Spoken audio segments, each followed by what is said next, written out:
Hello everybody, this is ManuS and welcome to another Eternal Reviews video. Today in part 5 we're gonna review all the shadow cards, so let's get started. First off we have Brash Shorthorn. This is kind of innocuous, I talked about it in a spoiler review video already, since it's only like a 1 power 2-1 with nothing else, but there is something else. The fact that it's a Minotaur is actually a relevant tribe by now, since there is this 4-drop Revenge Lord that gives all Minotaurs +2/+0 permanently, and I doubt that's gonna be the last Minotaur tribal card that we're gonna see in the future, so all in all this card is gonna be interesting and constructed for that matter, and there's also always the option that you might be looking for another 1-drop in your shadow-based aggressive deck, and this is a solid option. Same in limited basically. If you are a very aggressive deck, this guy is what you want, otherwise he's probably falling a bit short and will not end up in your deck. Next we have Fallen Oni. I think this guy is just not particularly interesting and very bad. A 1/2 for 1 is very underwhelming. If it was a 2/1 it would be nice because it would be a relevant ability. And the summon is kind of just very marginal, since it basically just mills the top unit of the enemy deck. It can sometimes be neat with some Warcry triggers or like an Icaria buff or Hammer of Might buff, but then again by the time Hammer of Might triggers, this is already in play, so you have to top deck one most likely to even do that, and yeah, it's just not very relevant. And in limited it's basically the same. Card's pretty bad in both formats, I would say. Next we have Jack's Knife. This card is actually amazing, I think. I have seen way too little of this card in Constructed. The card is really great. +2/+2 for 1 power is incredible for a weapon.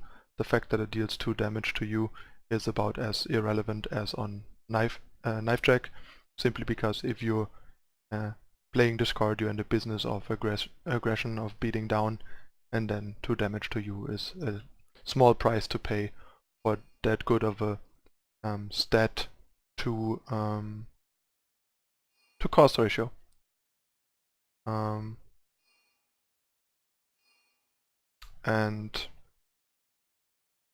in limited it's kind of the same. This card's also really good in aggressive limited decks, and yeah, I really like this card, particularly in Argentport aggro. It's really great to help cards like Auric Bully. And yeah, this is one of the premium mono shadow cards, I think, from the set for Constructed. Next we have Swear Revenge. Pretty underwhelming. I think the card's pretty bad. I talked about it in the spoiler review already. In both formats, I think you're throwing away a card for a speculative revenge trigger on the unit that you use it on that can happen up to 10 turns later. So yeah, this is just basically throwing away a card, since it just takes too long on average for the revenge to happen, so you basically get back that card, I think. Maybe there is some kind of abuse or combo potential, but currently I'm not seeing it. And in limited it's the same. Next we have Toctic. Also has been talked about in the spoiler review already. In Constructed this is interesting because it's a clock roach, so it's gonna get buffed by other clock roaches and might get buffed by Crown of Possibilities if you play Crown of Possibilities as well. But all in all, a 1/1 revenge is a bit underwhelming. With buffs from clock roaches, this might be interesting, but other than that I don't see much use for this in Constructed and limited right now. Next we have Longshot Marksmen. Once again, fairly clearly not a card meant for Constructed, but a really good limited card. A 2/1 quick draw for 2 is already pretty solid, and the fact that it turns into a 4/3 later with quick draw is really good. Quick draw is a really strong and annoying ability in limited, and having that on a 2-drop that later gets much bigger and gets to still freely attack into a lot more units is really good, and it's also a great target for weapons. Sort of a premium shadow common, I would say, in aggressive decks. Next we have Piercing Grief. also has been talked about in the spoiler review, and unfortunately I think the card is pretty bad. There are some random shenanigans with Warcry and like Paladin's Oath book that you can try and make this more relevant, but ultimately it's just still an unreliable one-shot life drain source that comes back with revenge later at some point for free, where it might not even be able to deal damage to the opponent because they have a blocker that is big enough to just block it that one turn that it gets to attack.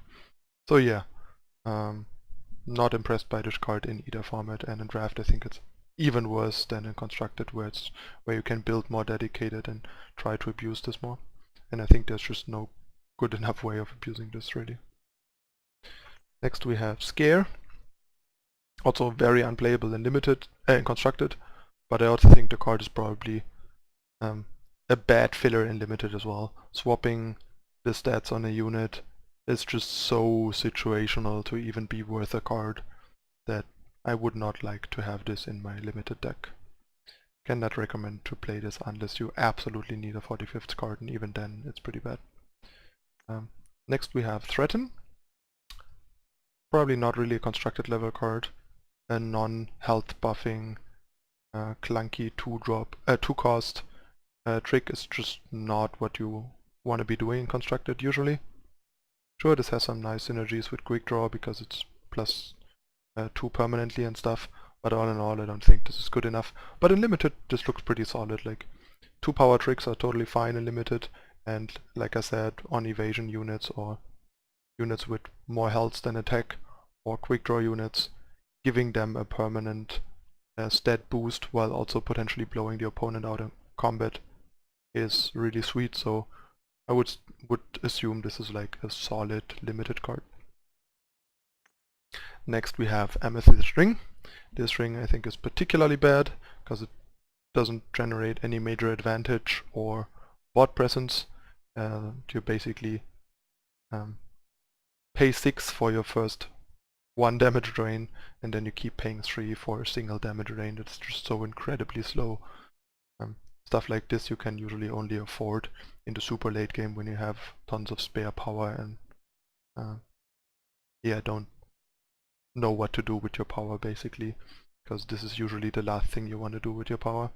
And having cards like this in your deck makes it much less likely to get in those scenarios, and there's also better cards to put in your deck for those super late game scenarios. So yeah, this card's pretty bad and Limited, and in Constructed it's unplayable.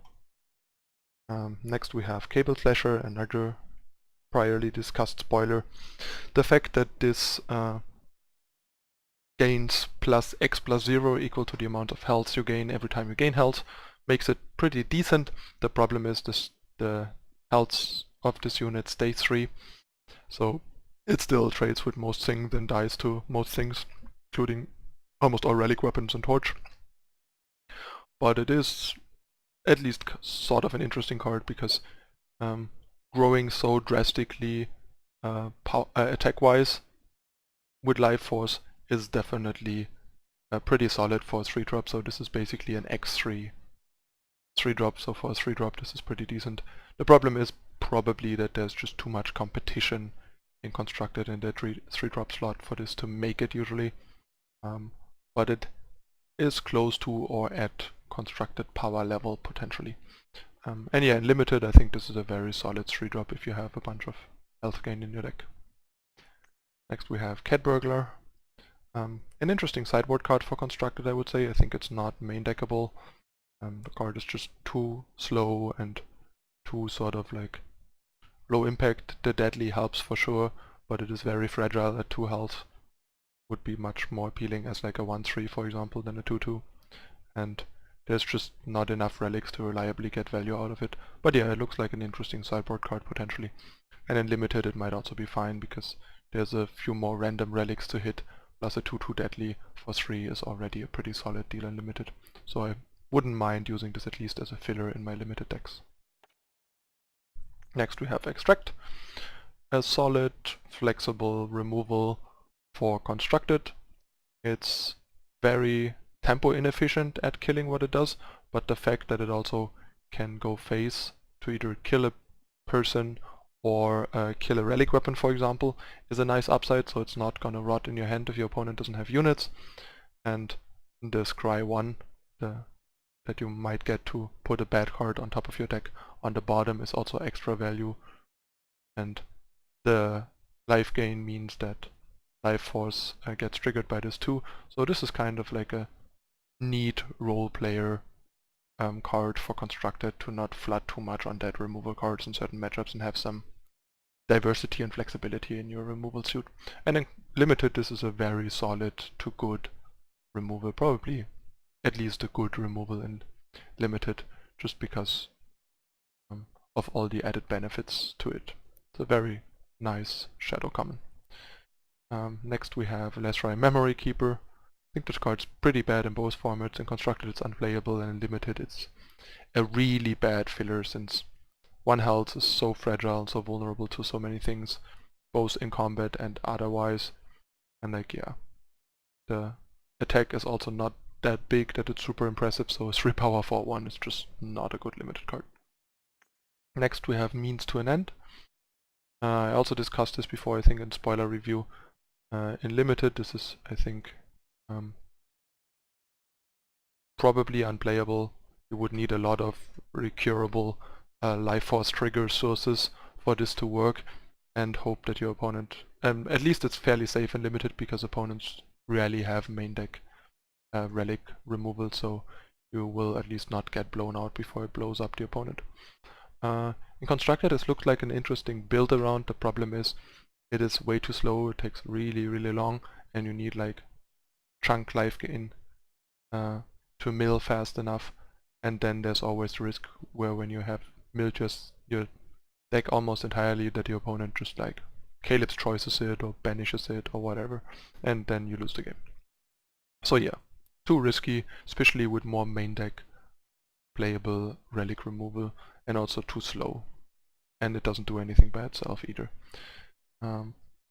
Next we have Skeeter. Clearly not a Constructed card. In my opinion, also not a good Limited card, but it is a decent Life Force enabler. If your opponent doesn't have flying blockers, you get to trigger Life Force for 1 each turn by attacking with this, and you can put weapons on it, so it can be an okay role player, I think, in Limited. Next we have Sorrow's Shroud. Kind of a bad Life Force enabler, first of all because it's a one-time Life Force enabler, second of all it requires a unit to die, so you usually don't want your stuff to die, so you're kind of gonna try to avoid the Life Force trigger, and +1/+2 and nothing else is pretty underwhelming stats for a 3-cost weapon, so I don't like this in Limited much either, I think. Next we have Spur On. I think this is way too expensive. Like in Constructed this is unplayable, and even in Limited I think it's very bad, simply because the Revenge doesn't do enough to make up for the fact that you're throwing away a card. It's a spell, not a fast spell, so no trick potential. It basically just lets you get an unblockable attack in, and that's just not good enough. And even with the Revenge at the cost of 3, this card is really bad, I think. I think this should cost like 1 or at best 2, and then it would be at least interesting. I think at 1 it could find its way in some very specialized Constructed decks maybe, but 3 is just ridiculously high. This card is really bad. Would make me really sad to have this in any deck, be it Limited or Constructed. Next we have Trigger Happy. Another highly situational trick. First of all, 3 is a lot. While Quick Draw is a bit better than First Strike in this game, simply because there's no defensive equivalent, so the Quick Draw guy always has the advantage over the blocker. The problem is your units have to line up properly with the opponent for the Quick Draw to be relevant, so only if the opponent blocks for trades, the Quick Draw is going to be good enough, and only works on offense, and it costs 3, and yeah. And it's also only for 1 turn, so yeah. Clearly not a Constructed card, also I think a bad Limited card. Would also be sad to have this in my deck, same way as Spur On. Next we have Cable Bludgeoner. Also clearly not a Constructed card, but probably a solid Limited card, because there's enough playable weapons that I can see being fine with having this in my deck, because once you put a weapon on it, you basically have a 4 power, 4/5 plus the weapon stats, which is pretty solid. Next we have Cable Bludgeoner. Also clearly not a Constructed card, but probably a solid Limited card, because there's enough playable weapons that I can see being fine with having this in my deck, because once you put a weapon on it, you basically have a 4 power, 4/5 plus the weapon stats, which is pretty solid. So yeah, probably a decent option in a limited deck. There's a bunch of better 4-drops in limited, but if you don't have enough 4-drops, this looks like a reasonable option if you can enable it well enough. Next we have Cripple, another limited only card. Not a great limited card, I think, but a solid limited card. The fact that it's permanent means that you can either kill smaller units or literally cripple bigger units to make them less impactful or shut down flyers and stuff.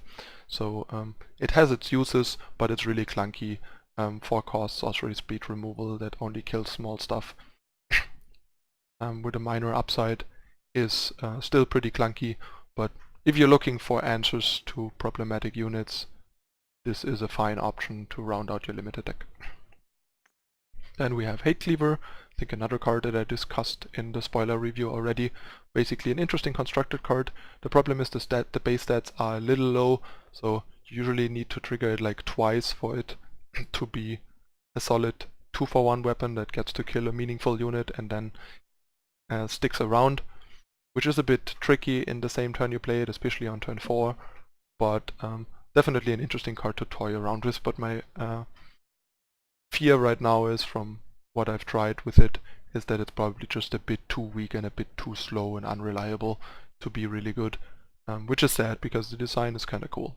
And in limited, this is a rock solid card, or even like a pretty good card, because it's easier to protect and easier to enable in limited games where the decks are less powerful and less streamlined. Next we have Memory Dredger. This is kind of an interesting card. I like it less than a lot of other people, I think, simply because a 3/4 for 4 is kind of small and it matches up poorly against a lot of other flyers and Titan and stuff, so it's not that reliable at attacking. Then in order for it to do enough, you need good 2 or less cost units in your void to get back by the time this attacks on turn 5, which you're not guaranteed, and you also need to put enough of those in your deck to have enough potential targets. And yeah, so I feel a bit like that most of the time there will be better 4-drops for constructed than this, like Impending Doom and Steward of the Past and stuff, which is why I'm skeptical about this card. But maybe I underestimated a bit, not sure. And in limited, this is a great card. A 3/4 flyer for 4 is already amazing, and generating value potentially every time it hits the opponent is awesome. This is a great limited card. Next we have Relentless Gorehorn, the Minotaur Lord that I talked about. What we get is a 3/3 Revenge. It doesn't buff itself, but it buffs all other Minotaurs by +2 attack permanently. The problem is the 3/3 for 4 is a bit underwhelming, and the other problem is there's not that many good constructed playable Minotaurs right now. So right now I think this card is falling a bit short, but in the long run, if there's enough good Minotaurs, this might be a pretty good constructed card to build like a Minotaur tribal deck with more Minotaurs around.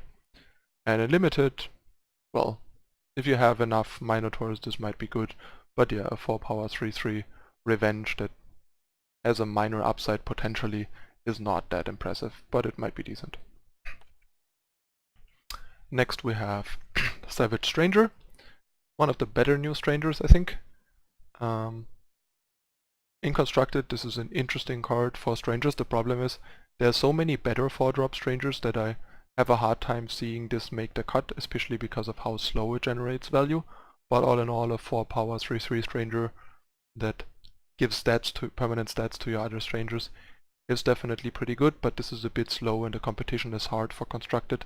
But in limited, this is a great addition to a stranger deck, and even in a normal deck this seems fine because it grows into a 4/3, so it's basically like a better back alley bouncer, which is not great but solid and can scale well into the game, especially if you have just a couple of like fixing strangers that also get pumped by this and stuff. So reasonable 4-drop in a shadow deck in limited, and great in a stranger deck in limited. Next we have Xenon Fanatic. I think this is a bad Life Force card. First of all, 3/1 for 4 is terrible stats, super fragile and unreliable. So basically once this gets silenced you have nothing. Also it dies to everything. And to stuff that is way cheaper, so a lot of tempo blowout potential for the opponent. And then you get this like kind of bad Life Force ability that doesn't do that much, and also all the good life force enablers gain you like 1 health, so you drain the opponent for like 1. Just a really bad card, I think, in limited as well as in constructed. In limited it's a bit better, but I still wouldn't want this in my deck, I think. Next we have another Minotaur Lighthoof. It's a 5 power 4/5, not a constructed card, even as a Minotaur I think. But in limited it might be fine. 4/5 is a bit small for a 5 drop, but making a unit unblockable can have nice synergies with infiltrate and stuff. And the stats are solid enough to be a reasonable unit. And next we have Oprak the Feaster. Sorry for the sneeze. Oprak the Feaster is kind of interesting, but right now I wouldn't know what to do with it in constructed. Another one. So what we get is a 7/7 Flying Revenge, which is on the surface really good. The problem is, at the start of our turn, this doesn't stop. Sorry about the interruption. At the start of your turn you have to sacrifice a unit. So we would basically need enough good throwaway fodder for him to be good enough, and yeah, that can be a bit of a problem. But there's a bunch of nice ones. There is Slumbering Stone, there is Dark Wisp, and like stuff like Grenade and Drones and so on. So maybe there's like kind of a throwaway sacrifice token type deck that might be interested in this, because I think this is gonna be better than bait all in all, just because you get a 5 power 7/7 right away, and it has revenge and even can enable some of your sex synergies and stuff. So yeah, this is an interesting card, and I think in limited it's pretty powerful. You have to be a bit careful because you need some board to protect it, but all in all, a 5 power 7/7 flyer with revenge is really, really good and limited. You just need to build around it a bit. Next we have Umbran Thirster, I think another card that I discussed in the spoiler review already. Basically a solid to good limited life force payoff card, since flying and growing attack are both really good in limited, but in constructed this is just too slow and too weak. Next we have Direwood Prowler. I think constructed is a bit slow and a bit situational, since 6 power 5/5 is kinda weak, and you need a unit that it's worth throwing away to get good use out of the summon, and then drawing 2 cards is pretty good. But yeah, in limited this is a really powerful uncommon. I think you will usually have some bad small unit that doesn't do anything anymore that you can throw away, and then you have a 6 power 5/5 that gets you 1 extra card and cycles another of your bad cards basically, which sounds like a really powerful 6 drop to me in limited. Then we have Slime Spitter Slug. This is kind of interesting, since 6/4 for 6 is a good start, and it has potential to grow, and it gives -1/-1 to all flying units for each of your units, so you don't want to play flyers yourself. And it's a really good flyer hoser. The problem is, I think right now there's not enough like flyers across the board in constructed for this to do enough, and 4 health is kind of vulnerable from the get-go as a 6 drop, so if you don't have a lot to kill the turn you play this, you have a 4 health 6 drop that gets killed by a lot of stuff that doesn't block that well because it would trade and so on. But yeah, every time an enemy unit dies you gain 1 health, and this slug gets +1/+1, so it's also like a life force enabler. Card is at least interesting, but right now don't think really has a use in constructed, and in limited it's a really nice, really powerful 6 drop against opposing flyers. Next we have Cable Rogue. 5/1 unblockable. In constructed is clearly unplayable, and even in limited I don't really like it, since 1 health is so fragile, 7 cost is a lot, and just 5 attack and unblockable alone I think is not enough given how unreliable and expensive it is, so not excited about this card. Next we have Inspire Obedience. Clearly not a constructed card, but a playable card in a slow limited deck that can defend itself well enough and just needs ways to answer stall breakers and bombs in the late game to not lose. And then this is a decent option, although a 7 cost removal is very expensive, but it's still an unconditional removal that kills whatever you need to kill. And last but not least, we have another spoiler I discussed already, Sleepless Night. I think this card is really bad and constructed. 8 is way too much for the effect. Also, imagine the revenge trigger happening and then you have to discard a bunch of hand cards because you cannot choose not to play it. Once you draw it with Destiny, you have to.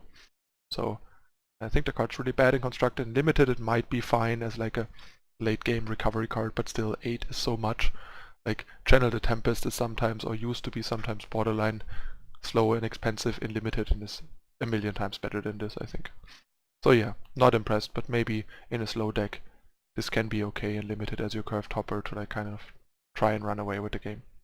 But you might still just draw the revenge copy the next turn and discard everything you drew with the first copy. Alright, that's it for the shadow cards.